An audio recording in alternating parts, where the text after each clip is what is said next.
মৰমৰ ছাত্ৰ-ছাত্ৰীসকল, আশা কৰিছো তোমালোক সকলো খুবেই ভালে আছা।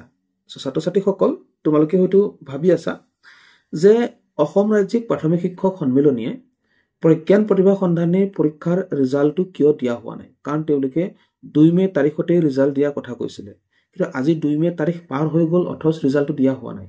আৰু এই সন্দৰ্ভত একো আপডেটো নাই যে আচলতে 2 মে তাৰিখত কিয়নো ৰিজাল্টটো দিয়া নহ'ল বা আৰু কেতিয়া ৰিজাল্টটো দিব, একো আপডেট নাই।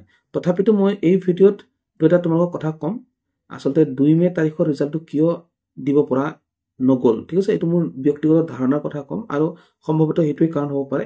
চ' তোমালোকে ভিডিঅ'ৰ শেষলৈকে চাবা আৰু কেতিয়ালৈকে ৰিজাল্টটো দিয়াৰ সম্ভাৱনা আছে মই সকলো কথা ইয়াতে জনাম, ঠিক আছে। আৰু সকলোবোৰ মোৰ নিজৰ ভাৱনা আচলতে তোমালোকক জনাম, ঠিক আছে।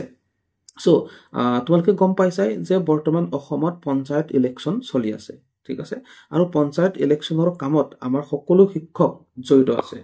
গতিকে সকলো শিক্ষক যদি পঞ্চায়তৰ ইলেকশ্যনত জড়িত হৈ থাকে, গতিকে প্ৰজ্ঞান প্ৰতিভা সন্ধানী পৰীক্ষাৰ ৰিজাল্টটো 2 মে তাৰিখত কেনেকৈ দিয়ে, নহয় জানো? যিহেতু 2 মে তাৰিখতে আমাৰ ইলেকশ্যন আছিলে।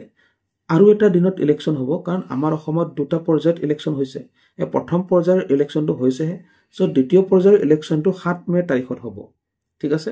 গতিকে 7 মে তাৰিখলৈকেতো ৰিজাল্টটো দিয়াৰ একেবাৰে আশা দেখা নাই। আনকি 7 মে তাৰিখৰ পিছতো আচলতে 10-12 তাৰিখলৈকে আচলতে ৰিজাল্টটো দিয়াৰ কোনো আশা দেখা নাই।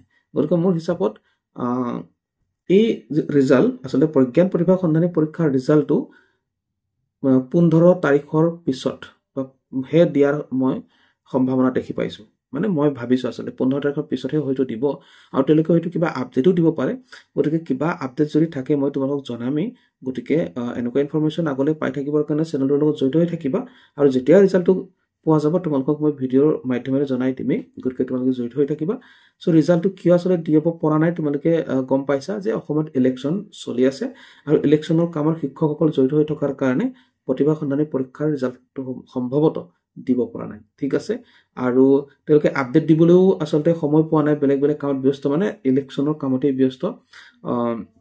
সেইকাৰণে একো আলোচনা বিলোচনা কৰিবলৈ সুবিধা পোৱা নাই, সেইকাৰণে আচলতে একো আপডেট দিবলৈও চাগে সময় পোৱা নাই। গতিকে ছাত্ৰ-ছাত্ৰীসকল, তোমালোকে কেইদিনমান ধৈৰ্য ধৰা।